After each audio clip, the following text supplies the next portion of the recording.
Welcome back to my channel. Been on a bit of a hiatus lately, doing some family travel now that the COVID-19 is diminishing and we've all been vaccinated. And on my way to Oshkosh, coming home, I had an opportunity this year to visit a good friend who lives south of there. And he showed me the simulator that I've been watching him develop over several months and years, and I wanted to share with you what he's come up with. It's pretty remarkable. I see a lot of really good sims built for the airlines, but very few complex single engine light airplane simulators, and this is an excellent example. I wanted to show it to you for another reason too. Also, just to show you what can be done with 3D printing and Arduino. And finally, to show us a very good example of a complete sim that can be run using Air Manager to program all the hardware and displays of the instrumentation in the cockpit. So let's take a look at this and show you what my friend Chuck has come up with. Well, I guess you're never completely done building a home cockpit, but Chuck's coming pretty close here. He's added most everything that he wants. Everything's quite functional, as you'll see. Has considered adding a wraparound curved projection visual system to get rid of the bezels. I remember several years ago when he sent me this picture of his rework of his panel, trying to resize it to make it work well with an enclosure that was to scale. One by one, he's added and upgraded the instruments to make each one of them function more and more like the real thing. Chuck really has done a remarkable job, and I'm going to let him share that with you later in this video. Here's some old footage from our last visit to Chuck's simulator after Oshkosh 2019, 2 years ago, before he began the Enclosure, just to give you a reference. Still a very effective simulator, but I think you'll see the Enclosure makes a heck of a lot of difference when it comes to realism. So if you just have a casual interest in what we're doing here, this may be a good time to leave the video. We're going to go into further detail, and I'm going to let Chuck at length explain how he built these instruments and a little bit more about how the monitors are set up, the computers that are running the system. So it's going to get a little bit down in the weeds, and I'm just warning you in advance. I think it's quite interesting, but if you're just a casual simmer, you don't have any intention of doing any cockpit building, it may be something that you're not interested in. Now let's get Chuck involved here.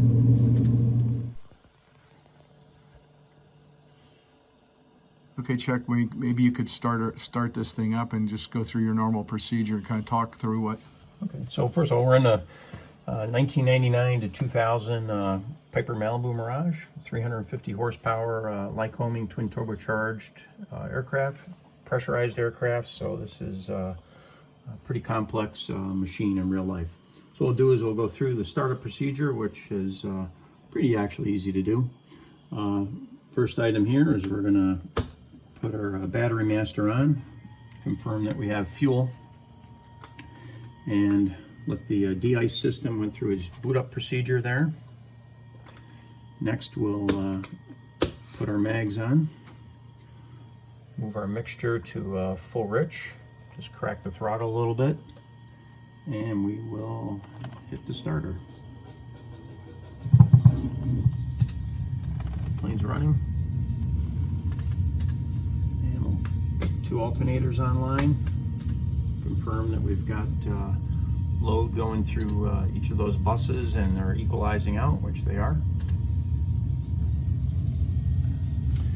And then we'll put the EFIS master on here, turns on the Aspen display, and then we'll put the radio master on here, which will turn on the 2 GPSs, the Autopilot, and all the other Avionics.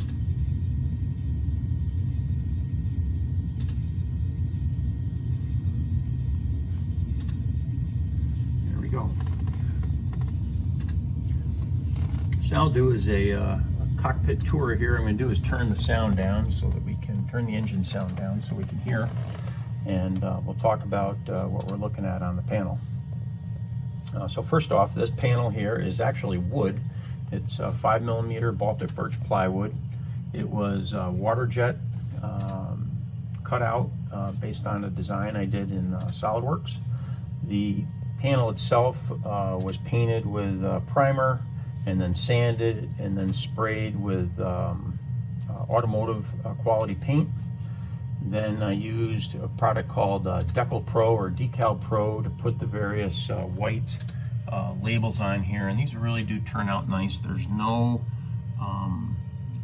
witness line around them where they're stuck on. I mean, these are literally just dry transfer, and then there's 4 coats of clear, matte clear, over those to protect them, and they've held up perfectly. So to look at the panel is basically interfaced into X-Plane using Air Manager.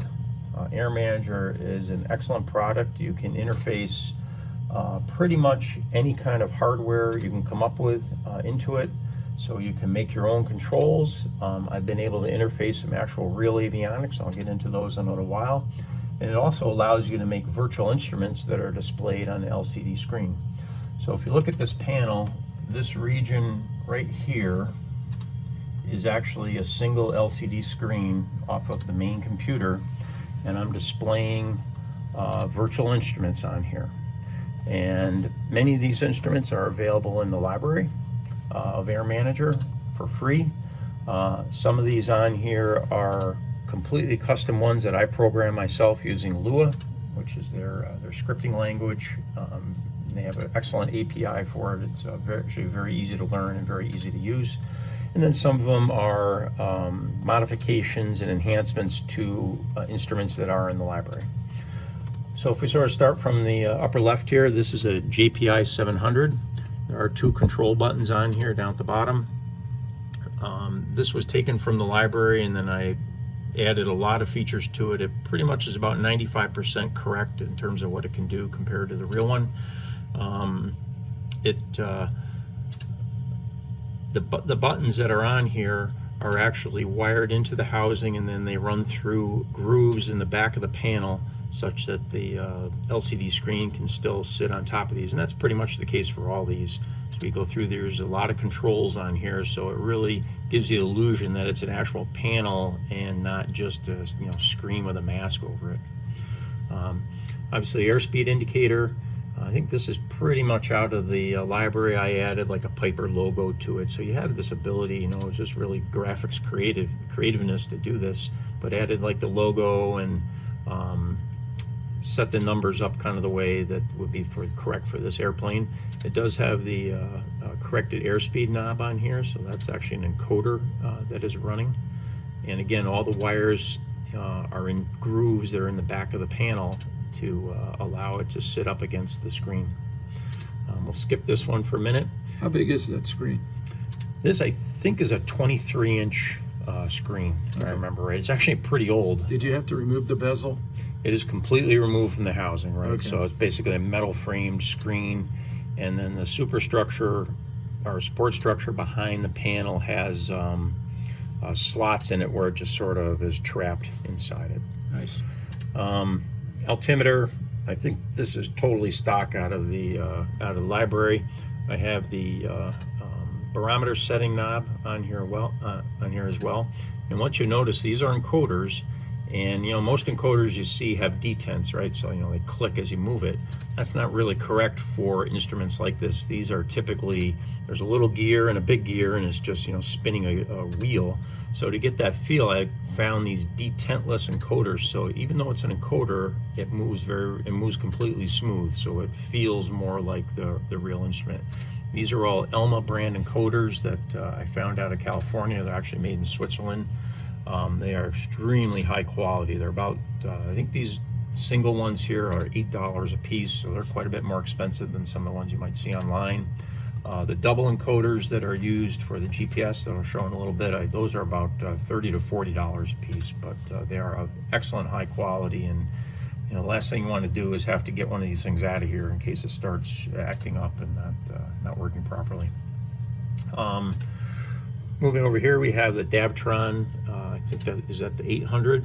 I got to give a shout out to Tony on whose screen name is Sling on the Air Manager forums. He did a great job in this instrument, and then I interfaced it in with the 3 control buttons. You can see that control selecting the temperature and the units and the voltage, and then you have the various other controls for the various chronometer functions and so forth.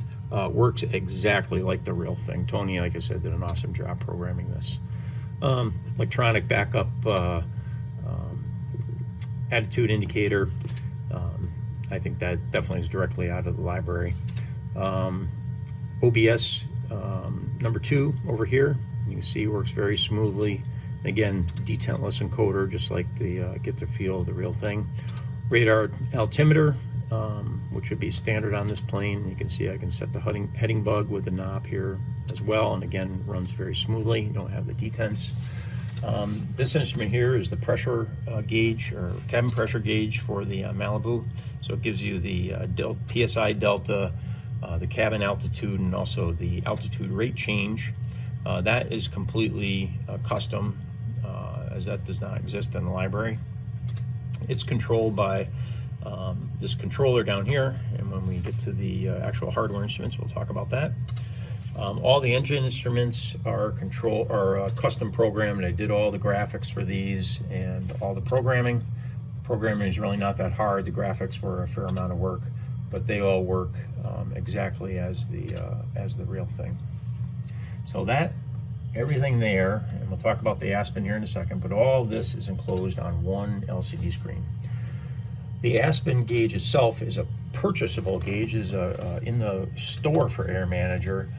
This version was actually, I took it and modified it, added a bunch of functions to it to get it closer to real life. I have an angle of attack indicator that I put in here. I also have a TCAS system, so we can see that there's an airplane out here that is showing up, and I can actually push this and let me get him to zoom in a little bit, put him on 2-mile visibility, and he should show up here. Oh, he must have disappeared. Let's see, go back to 10, see if he shows up. No, there we go. There's a couple of them that are out there now. So the functionality of this thing, it's very close. I'd call it probably 80%. You know, you're dealing with functions that aren't normally in X-Plane, so a lot of it is all custom programmed. There's about, I think, about 5,000 lines of code just for this instrument. So that one is very, very complicated. But it does work well, works smoothly, and works good enough. So you have programmed all the instruments, the the indications that we're looking at in the X-Plane. I mean, Air Manager. How about the encoders they are using Air Manager also? Right. So Air Manager, again, you can display instruments, virtual instruments here on an LCD screen, and you can also interface pretty much any kind of hardware into here. So all these encoders that are on these instruments, and basically every other input from the panels, all through Air Manager, and it goes in through, I use Arduinos to interface those in. So there are actually 11 Arduinos that are in this panel that control all these functions. I think in some there's about 350 input-output lines that are being controlled. And Air Manager has no problem handling that. There's no lagginess or anything. They're very, very smooth and reliable. I never have problems with them disconnecting or anything along those lines. So if we look at the, we'll do the Avionics stack next, these guys over here. This is very close to looking what a Malibu of this era would look like. So you have the annunciator panel, so a quick overview, annunciator panel, autopilot, and then I have 2 Garmin 530s. And over here I have the HOTS panel or ice panel, has all the pitot heat and prop heat and windshield heat type items. I have a comm panel, and then I have a transponder. So if we start at the top here, this was all done from scratch. And I do have a blown light here, so that goes on my squawk list here for next time I take the simulator apart. But This was all custom circuit board that I came up with, and LEDs, and then there's a variety of transistors that turn these on and so forth. But all these functions work extremely close to the real thing. All again taken from the aircraft POH, like the operation of the icing system, even the boot up of the icing system. The lights will flash in a certain pattern as it goes through its boot up procedure. I have all that programmed in, and again, that's all through Air Manager and through Lua. Very, very easy to do. How did you make the lettering on that? I assume there's white lights, LEDs behind each? No, the LEDs are colored. Okay. The panel that actually shows the lettering, I took a piece of like 60 thousandths acrylic. I put about 10 coats of black paint on it, and then I found a person locally that would laser in the letters. So I did the lettering in PowerPoint, laid it all out, and then they engrave it with a laser on the back. Okay. And then I think I also put like a sheet of like very translucent white behind it to try to just diffuse out the lights, because the LEDs are very intense. Right. It diffuses them out and gives it a much better look, and it looks pretty darn real. Yeah. The bezel itself is all 3D printed, and there's like a waffle structure behind here that basically makes a single little compartment for each light. Off the You don't lights, get bleeding between the lights, right? Right. Yep. So in the test button, I machined out a piece of aluminum on a lathe, so it kind of comes through a lot of different places, but Yeah. it looks pretty real. I've got some chipping in the finish here from the screws, but It looks realistic. it looks realistic for a 20-year-old airplane, right? It's kind of getting beat up. How about the autopilot there? So the Autopilot, this is a real S-Tech 55. So this is everybody's very familiar with the S-Tech 55X, which is in a lot of the models that are in X-Plane, but this is a real S-Tech 55 Autopilot head that I purchased. I got it for about $400. I opened it up, took a deep breath, and started cutting into it, and was actually able to interface it. And the neat thing about it is the LCDs are completely interfaced. What I'm going to do is turn it on down here, and you'll see it now goes through a boot up procedure, just like the real machine. And those LCDs are the ones that run the real Autopilot, and I was able to build a circuit board to interface to that. You can see now it goes into ready mode. And so, for instance, if I hit the heading button, the heading LCD comes on. You can see the Brunner's trying to turn the airplane to try to get it to go on the heading. And I'll disconnect it and we'll go back to there. So this knob here, the vertical speed knob, works just like the real thing. It's actually not an encoder, believe it or not. The way Garmin did this is a 12 position switch that's actually wired for 3 positions. So I took a little creative coding in there, but it is the actual switch and knob and everything. So this thing feels exactly the same. I mean, they're the exact same knobs. It is all backlit too, so I have a dimmer control on the lighting for the buttons. The actual LCD backlight is a replacement one, so these are normally very, very expensive, upwards of $1,000 used, unless the backlight is blown out. So what happens with those, Garmin doesn't really want to fix those. They want you to buy a new one. So when the backlight blows out, you can't really use it in airplanes, so the parts get really cheap, well, relatively cheap on eBay. And I found some backlight strip and a power supply, so I've wired that in on its own power supply circuit, and it looks completely real, and was able to recover basically the Autopilot that was non-functional for actual use. So that's really slick. I've done 3 of these so far. A friend of mine's got one, and then I did a sim for the FBO down at DeKalb, Illinois, and they actually have one. And theirs is actually a 55X that they found at a very good price, and they interfaced that one in there too. So that really looks good, and it really is a nice addition to the cockpit. These 2 530s, I know there's a lot of suppliers out there now that will sell 530 machines that'll hook into X-Plane. These predate that. I designed my own interface for it, and was able to interface it in through Air Manager. and they each actually use an Arduino Mega, much like, for instance, Real Sim Gear does a very similar kind of thing. All 3D printed and finished, so there's a lot of work in the finishing and the painting and the labels. Displayed this actually at Flight SimCon in Las Vegas a couple years ago. But these buttons are actually labels, and then I do a doming procedure with some clear UV cure, I think acrylic, that turns it into like a little plastic dome so the buttons don't wear out. So that adds a nice kind of feature to it. And you're using the X-Plane GPS screen? Correct. So undocked and right. So there's a couple options there. The main option obviously is use the X-Plane one. It has pros and cons. The other option is to use Reality XP's. Reality XP's version of the 530 uses the Garmin trainer. It has many more functions and looks a lot more real, I guess, in the fonts and so forth of the real unit. But the major stopping point on that is you cannot upgrade the database. Their database for the 530 is like 12 years old, and I mean, it's fine if you're just flying around, whatever, but if you want to do any serious instrument training, or if you want to fly like an online service like Pilot Edge, where you're actually doing IFR to certain points that may not exist in an old database, but they do now, you need to have updated data. So what I do for that, I use the X-Plane standard 530s.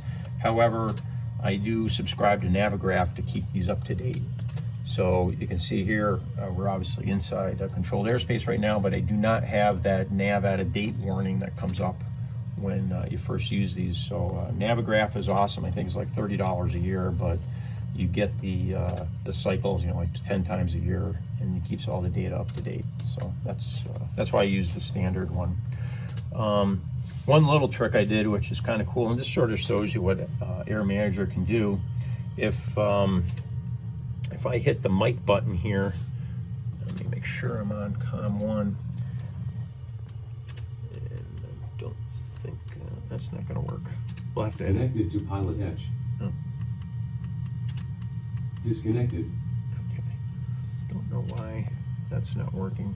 But what I normally have is a little TX comes up in here when it transmits like the real thing. Reality XP's does that, X-Plane doesn't, but I actually made a little transparent instrument that puts a little TX up in here, and I must not have that turned on at this point, but it does work. It looks one little cool. I have nothing to do, I kind of mess around with stuff like that. But anyway, so that's the 530s.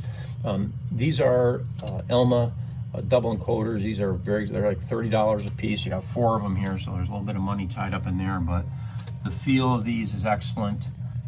They never skip. These get used a lot, particularly this guy over here, for the various functions on there, and it really, they have been awesome. They're a great investment. These are rubberized handles. They're not exactly like the Garmin ones. The Garmin's are more cylinders. These are a little bit tapered, but the feel is so nice, and the rubber, and they're soft touch, so they're a really nice addition to it. I think they look great. This panel here is actually out of a Malibu. It has a test light button. This controls all of the various icing things. Most of these functions are in X-Plane. Obviously things like windshield heat, high and low, is not in X-Plane. I mean, I guess in some implementations of fancy aircraft, you could have ice kind of appearing on the windshield, but I don't get into doing all that. But these buttons do work. If we turn that, I don't think I have the low one on, but like turn this on, and then if you notice, we're at 18 amps per bus. If I turn the windshield heat on, it actually jumps up on there, so you can see it all functions properly. And that's good training. If you're to lose an alternator, then you do proper load shedding to keep your alternators under their limits. I also have a blower system, so there is a blower up in the ceiling that comes through one of these WEMAC vents, and if I turn that on, you can hear and you can feel the air blowing out of there. But it does get pretty warm in here with all the electronics running, so actually that is a useful feature. So I do that, and that also shows up as amperage on here. There's a way in X-Plane to sort of phony extra amperage on the system by turning it on, so I did that. The next one is the KMA-24. So these next two instruments are really too old for this model year aircraft, but the problem is ones that are correct for the aircraft are too complicated to interface. They're all digital, and without knowing the protocols, so forth, I don't have the skills to interface them. So I bought these two really inexpensively off of eBay, and I think I paid $30 for this thing. But it's an analog instrument and controls all the on and off. The microphone select. You can get the beeping nav radios, the Morse code and so forth on there. So that all worked good. The test light works. I actually replaced these with LEDs. So I had white, blue, and yellow LEDs. So that all works. And they do light up when you're on the ILS or at the outer mark or whatever. The proper light will turn on. The transponder KT76, again, bought it super inexpensive on eBay. These things are practically free because everybody needs to go to ADSB, and they're basically giving these away. It's just finding one that's in decent condition. These things tend to get really, really beat. I found a decent, I think that one was like $29 I paid for it. It's interfaced into X-Plane via Air Manager, so all the codes work when you dial the code. If you were to watch the data ref that is the transponder code, it is correct. And again, not a big deal unless you're flying online like with Pilot Edge or something where you need to put in the proper transporter code. It does work.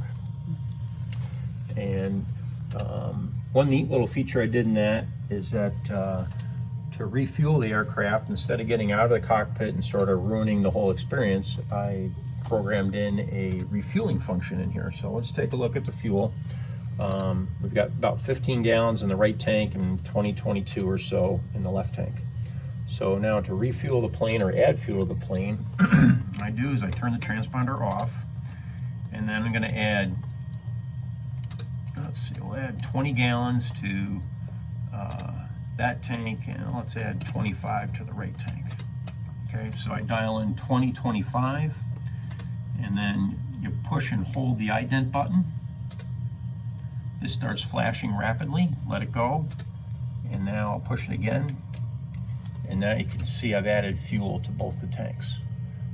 I just found it a real pain to have to get out of the cockpit and go into X-Plane and then manually do it or go into the menus and do it. So that can all be done from here, and just makes it a little bit easier.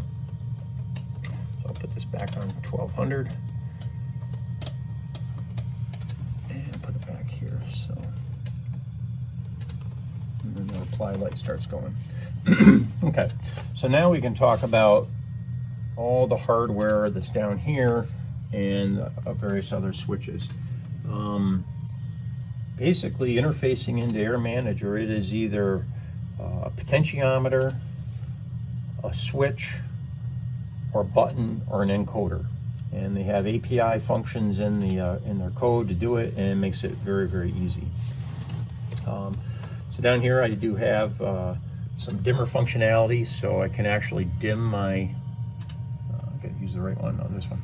I can actually dim the instruments. I do that by putting a black overlay in the computer, a black instrument that's just a black screen, and then all the potentiometer does in the code is adjust the opacity of it.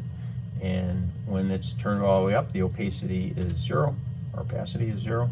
And then all the way down, I drop it down to maybe 20, 30, 40%, not sure what it is, but it dims the instruments. It gives the effect of them being dimmed, so that's kind of neat. Like I showed before, I can dim the Avionics lights here, so dim the transponder and the buttons on this one. And then the leftmost switch actually dims the upper panel switches, which we'll talk about in a minute, but that dims the backlighting on those. So pretty realistic. If you were to go online and find on controller.com, if you found a 2000 model year Malibu for sale, it pretty closely replicates it, not exact, but pretty close. Got a parking switch here. This is just a push-pull switch. I think it's actually from a boat that I bought. It doesn't really function. The other one's sort of a hydraulic lockout switch, and I couldn't really find anything that I thought would work well, but this works close enough to provide the functionality there. And this is the pressurization controller for the Malibu. It's a pressurized aircraft. This was all made from scratch. I modeled it in SolidWorks and then 3D printed it, and then I'll use the Decal Pro or Decal Pro system to apply the white lettering on it. And just like the real thing, you can select the aircraft altitude or the cabin pressure you're interested in, and then also adjust the rate. And these then are reflected on the pressurization gauge instrument. And this is really a benefit of X-Plane. It has all of the data refs to control this. I mean, there's no, make-believe kind of, program going on. Is like it actually is just operating the data refs as designed in X-Plane. So I mean, X-Plane is really awesome for that, where it really becomes like a study level sim, a lot of detail in it. This is the fuel selector. Looks very similar to the actual one in Malibu. I made this all from scratch, but you got a right tank and a left tank. I'm not going to put it on off because I don't want to turn off the engine, but these select over here. And if we look at the annunciator panel, when I change tanks, you can see this boost pump light comes on. In the Malibu, there's a booster pump in each tank, and when you first switch to that tank, the booster pump comes on. It takes a few seconds for the pressure to come up, so that's where you'll see a low boost pressure warning. So again, comes out of the POH for the Malibu. Try to make it operate as close to real as possible. This is the gear switch. This is actually a real gear switch out of a Malibu. In fact, if you notice, the call sign for this plane is 113 Whiskey Bravo. That is actually a Malibu that had a gear up landing due to icing in, I think it was in Nebraska, somewhere out in the Midwest, and then was sent in for scrap, and a lot of the parts ended up on eBay, and I purchased quite a few of the parts are actually out of that aircraft. So in homage to that, that's the call sign I gave my plane, because like I said, many of the parts are from it. So this gear switch operates just like the real thing. How about the gear lights? The gear lights are all made from scratch. Just green LEDs behind here. I use translucent PLA material to print it, and just interface in through Air Manager through an Arduino. And they operate and I think I just have labels for like left nose and right on here. So for instance, we're sitting on the ground here. Let's do something you probably wouldn't want to do, but we'll see what happens. Is I'm going to bring the gear switch up, and it is a real gear switch, so I can't just pull up on it, right? It's not just a regular toggle switch. I got to pull out on it, and then when I pull that up, we get a gear warn light going off, and there's an interlock switch on the gear that won't let the gear come up when we're sitting on the ground. If you do that, you just hope that switch works, because that's the only thing between you and having an expensive day. But so that operates very close to normal. This little row of lights here is what's typical in a Malibu. So the cylinder head temperature here shows one value. Typically in the Malibu, it's the number 5 cylinder is the hottest, just based on the configuration of the engine. But what it allows you to do, if you hit this button, it'll actually cycle through each of the cylinders, and the needle displays the individual temperatures, and then it goes back to the highest one.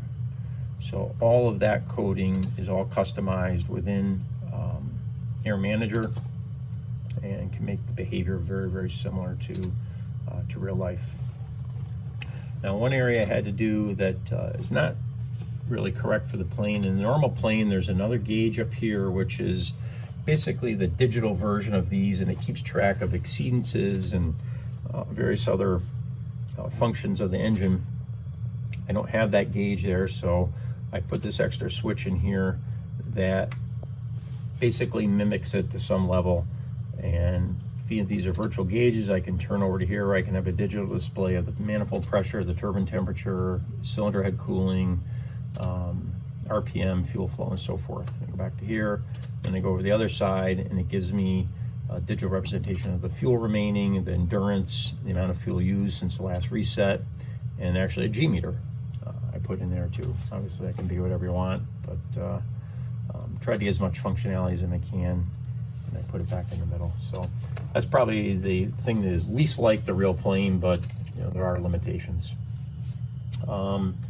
Just a couple other normal switches for radio master and turn the Aspen on. If we go over here, this LCD display is actually interfaced in through Air Manager, and again, you can pretty much interface anything in there.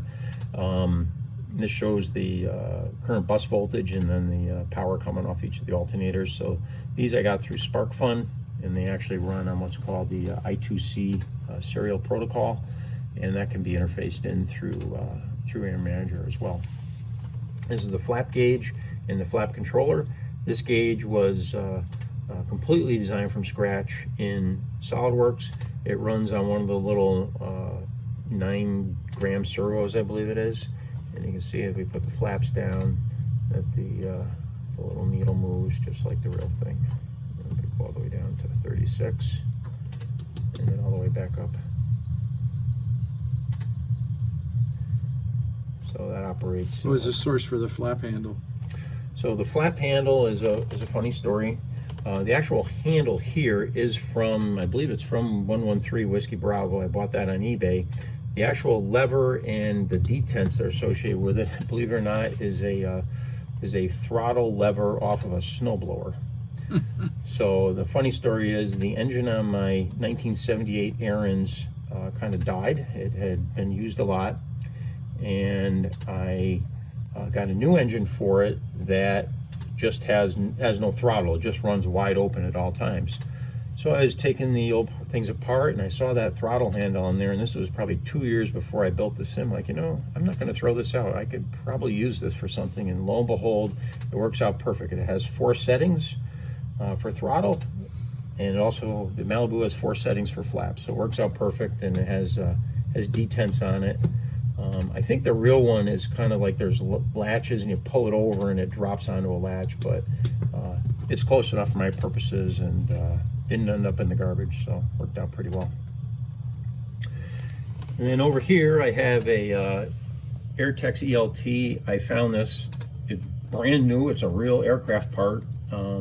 I found it on eBay. It wasn't much money at all. I don't know if it was a leftover or whatever, but I was able to actually even interface the test light. So if we'll assume that it's between 5 minutes of the hour and the top of the hour, and if we test it, it delays for a little bit, and then the test light comes on, and then we can rearm it. So even that operates just like the real thing.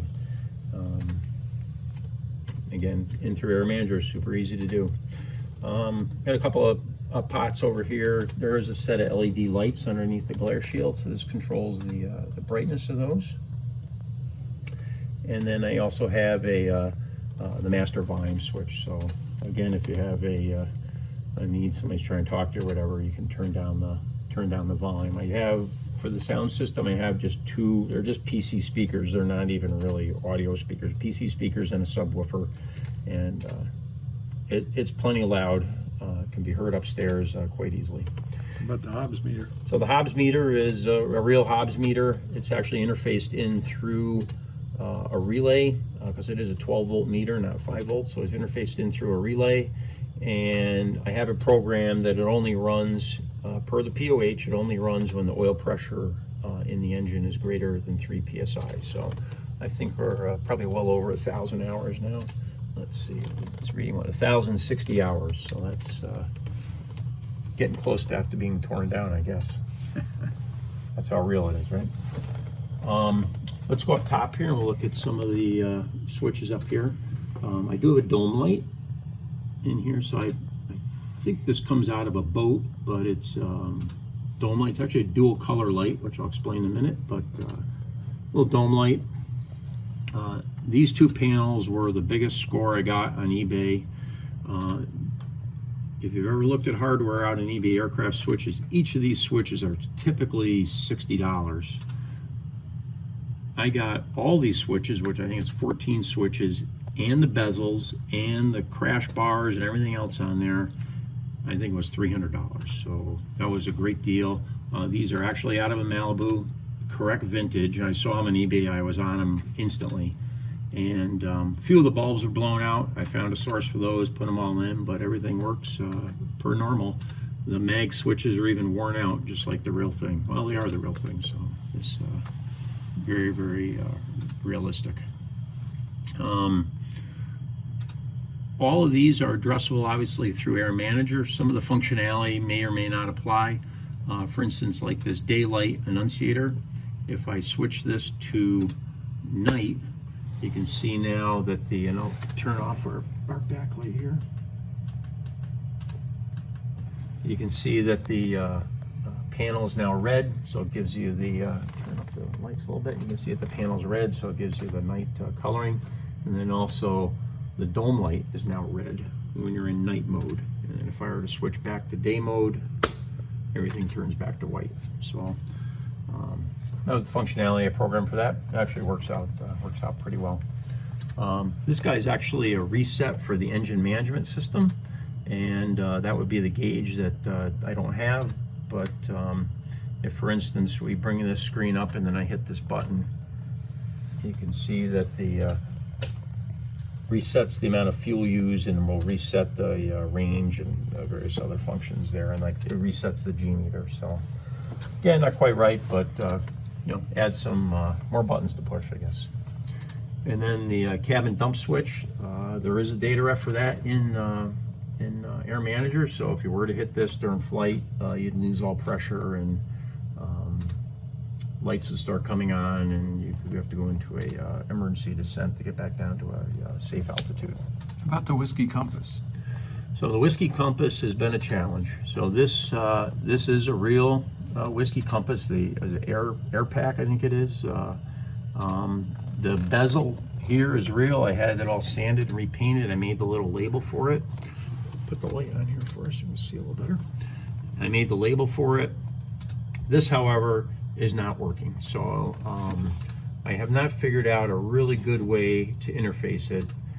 Certainly you could try to somehow put a stepper motor inside it. It's full of fluid now, so I mean, it's actually a real compass. You can see where my sim is oriented roughly to the east. Could you put a magnet with a stepper motor and pull it around? Well, believe it or not, that is in here. So down inside the panel here, there is a stepper motor with a magnet on an arm, and obviously I can make that stepper motor move based on our heading.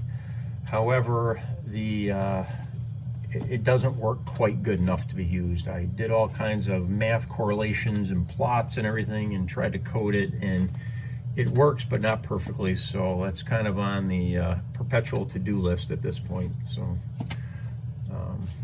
yeah, but it is real. So and do we have to talk about this, or do you have that? Well, why don't you do it? Hang on, let's turn this light off. Yeah,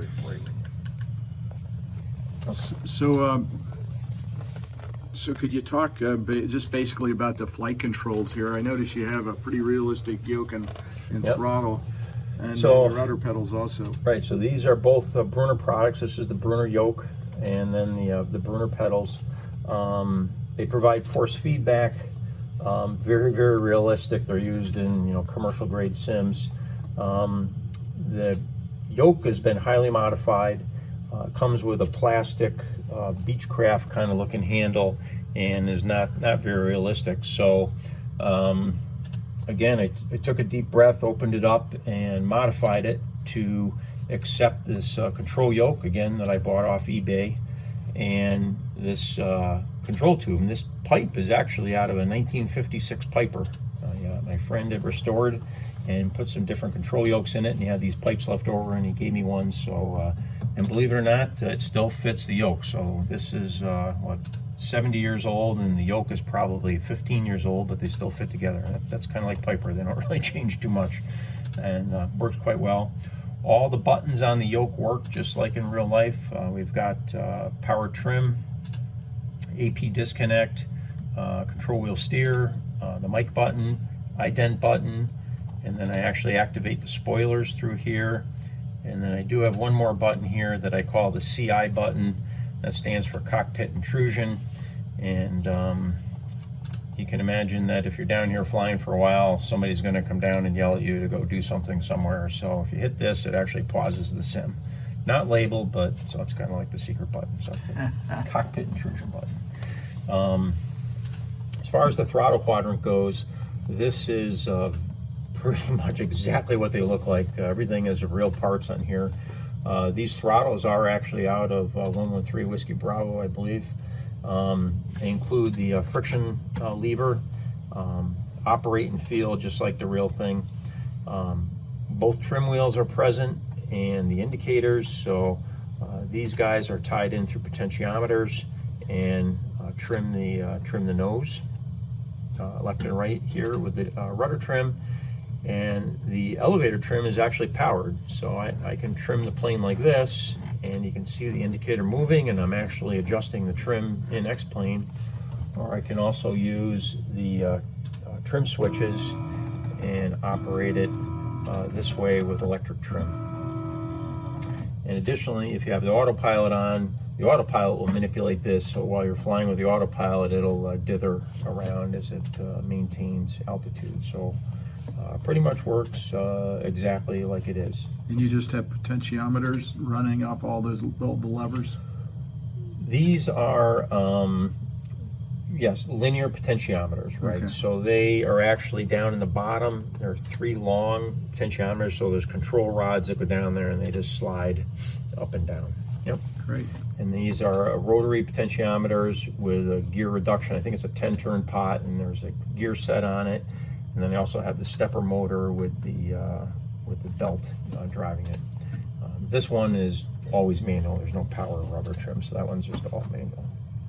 And then to get super realistic, I even built a alternate air lever down here. So this basically bypasses the air filter into the engine, and is a good thing to have if you're flying in icing conditions, because you don't want to get any blockage in the air intake. So if you put this in the down position, then it will bypass the air intake on the engine, so you're directly taking in air without filtered, but it keeps you from getting your intake blocked up with ice. And believe it or not, there is a data ref in X-Plane for that, so it's fairly realistic. Chuck, I noticed some controls on your seat. What's the deal on that? Right, so if you want to buy a real pilot seat, they are very, very expensive. Malibu seats are $2,000, and I'm not going to do that. So this seat is actually out of a 2001 BMW. It's actually the passenger seat. Driver's seats are always really beat. So I found this passenger seat. I think it was only like $75 or $80, but it's actually an electric seat, so I can use this. I just have a 12-volt power supply, and all the functions, tilt and all that work. And actually, that's pretty important though, because in order for a simulator to be FAA approved as an advanced aviation training device, an AATD, the pilot seat does need to be fore-aft and height adjustable. And you know, if you just sort of put an office chair in your sim, that's not going to cut it. So, but the powered seat here does meet the requirements. Well, Chuck, I notice you have multiple monitors, so maybe you could describe how you drive this whole system. You say it's X-Plane. How's it working? So X-Plane has been terrific. It's been solid. I get well over 50 frames a second with the setup. But to explain how sort of the computer side of the world works, there are 3 computers that run the entire sim. The main computer, which runs the master version of X-Plane, runs the panel. That includes the monitor that are all these instruments. That includes the 2 monitors that are the popped out G530, GNS 530s. It also runs all the hardware, all of the controls here. All that is run on one computer running X-Plane as a master. That computer does not provide any external displays. So if you were to look at the out the window view in that computer, it's just a barren landscape. I have everything turned to the minimum, and I get about 120 frames per second out of that. And that's important because as these instruments are updating, they rely on the frame rate of X-Plane to get smooth behavior, so you want that to be very, very fast. So that's your flight model running at a very high rate. Very high rate. It's actually a pretty low spec computer. The air manager stuff really doesn't take that much load on it, but you wouldn't want that computer trying to also drive outside views, because then you might get down to 30 frames a second, and then you could potentially start to see jittery in the switches or in the gauges, or like the switch might not react immediately when you would throw it because it's got to go through a display cycle. Sure. So that's all run separately. Okay, so that's your master. Now, what are you using? How are you driving these visuals? So there are How many screens do you have? There are 5 monitors that run the outside world. There's the main central one, which I think is I think that's a 60-inch monitor, at 60-inch monitor. Then I have 2 50-inch monitors oriented vertically that give sort of the 2 lateral views here, and then the side windows are both 40-inch monitors there. So there are a total of 5 monitors providing outside views. They are run on 2 computers. The front 3 monitors are run on 1 computer. That is the most powerful computer I have. It's a high-grade i7, and it has the RTX 2080 Super video board in it right now. And like I said, I can look up and see that we're getting about 45 frames a second. Just sitting here, depending on the weather situation, it very rarely drops below 30. 30, 35 would typically be the worst that you would see. The side computers, our side screens are run by their own computer. That's also an i7, and it has a 1080 Ti board in it. And they also get upwards of 40 to 50 frames a second. So the displays are very, very smooth. You know, the one, obviously there's the downsides to everything. You have to deal with the bezels that you see off here in the corners, but you know, they disappear as you're flying. You got other things to look at and pay attention to, so it's not really too big of a deal. And then the issue is that with the side screens, there is a little bit of parallax, particularly the one on my left, just because the location of the screen relative to the next screen over. You know, obviously at a projector system, that would be all taken care of, but I haven't decided to make the leap into that yet, because that's an expensive prospect. And frankly, a lot of people prefer monitors over projectors. The view is brighter, and you can have the room lights on when you're flying. You don't have to fly in the dark all the time, because the projectors aren't quite as bright as the monitors. Okay, Chuck. Well, the inside of this enclosure is awesome. Even got the airworthiness certificate, some beautiful leather work, pouch carpeting, the pedestal, and it's nicely trimmed. So how did you build this enclosure that looks so realistic? So the enclosure frame I designed in SolidWorks, and then basically made templates out of hardboard, had those water jet cut, and then used a router to cut out the various rib pieces that make up the outside frame. There's really not that many of them. I think there were 9 pieces. Took a day or so of woodworking to do that. The inner skin that we're seeing is actually fiberglass bathroom material that is available, I think, at Home Depot. And it has a textured side and a smooth side. I actually put the smooth side on the inside, and it's all painted in a kind of a creamy white, typical kind of color that you'd see inside the airplane. And then you have the various screws that then attach it to the frame around the area. So kind of an exoskeleton. Exactly. I think similar to what 1G I think has on their and that's some of their simulators. Right. I was up at Oshkosh a couple years ago, and saw that, and was like, wow, this is something I could do, and took a lot of pictures of it, and then just sat down and did the design. So then the lower portion of the frame of the cockpit is actually the same, except this has got some very thin foam on it, and then I bought a cowhide, and actually had my friend who does upholstery work coat it in leather. He made the pouches for me with the elastic gathers on it, and it really looks good. And what was really cool is when we built it, it smelled like a new car. It kind of still smells like a new car. So how did you trim these windows to give them that? Yeah, this stuff I just bought from McMaster Carr. supply. Just bought a coil of it, and then It's just automotive edge trim. it's not automotive. I mean, it's an industrial Okay. edge trim, but yeah, it works But I think out. I've seen something like that at some of the auto supply stores. Yeah, you can do it if you're similar. doing like a custom interior or something. That Right. would work well. And it gives it kind of a nice. How about nice look. the glare shield? So the glare shield was, again, built by my friend that does the upholstery. He's an A&P, so he tells me this glare shield is built to aircraft specifications. So if you were to build one for somebody's plane, a replacement one, it would be legitimate. So it's a piece of aluminum that's formed, and then there is a foam on it, and then we've stretched vinyl over it and to give it, and it basically just sits on there. It's kind of trapped by the cockpit, so there's actually no screws holding it on. If I take the top of the cockpit off, you can actually lift this off, and it makes it fairly easy to get in there. It's about a 15-minute procedure to get in behind the panel to do any maintenance work that might be required. As I mentioned before, we do have some LEDs that run along the bottom. So I have a white strip and a red strip, and I just have a relay back there. So as we showed before, when you would flip the day-night switch, that relay just toggles which LED strip is illuminated. Well, thanks, Chuck. This is awesome. What you've done here, really professional level. Any plans to invite the FAA over to try to get some kind of a FAA certification for this? That would be nice, but that seems like a lot of work.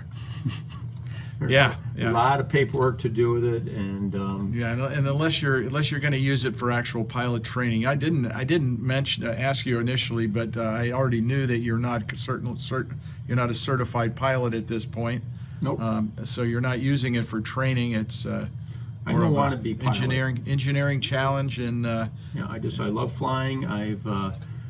As a little kid, you're doing the balsa models, and then got into control line, and then radio control, and I've got the chopped up fingertips from the gas engines on those, and just love flying.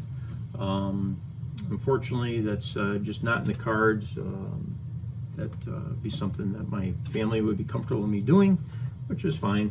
So just was always got into flight simming, and this thing just sort of grew from that. It took about 5 years to build this, and but it's great. We have people over, and this is where they go, and they fly in here, and I show them stuff. I have my kids fly in it. My daughter's flown in it, and she gets nervous flying it. That's how realistic it is to her. So, yeah, it's a great job. Great job, yeah, Chuck. thank you. Thanks for the tour. You bet.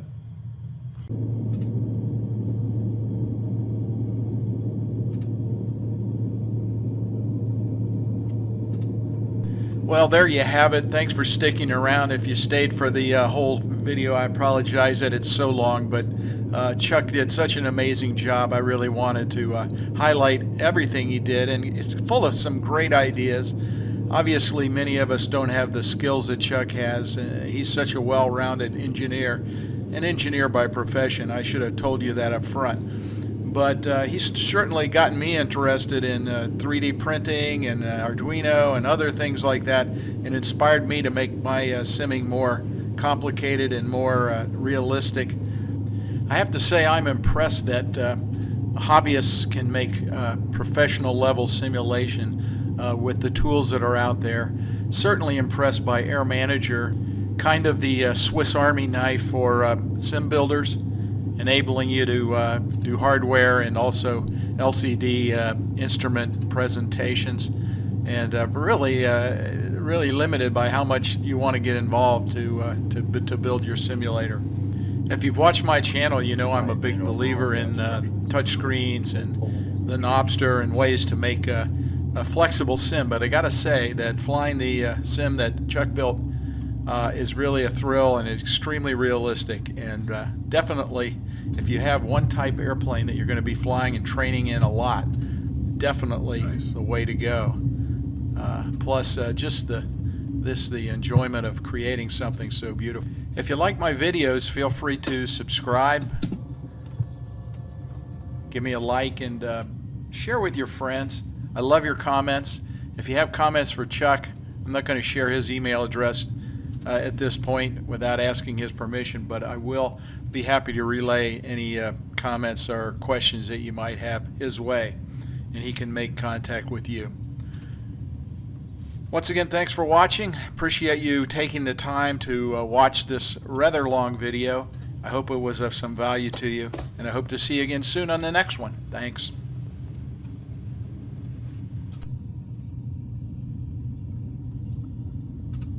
Every time I come to this airport, there's a Piaggio convention.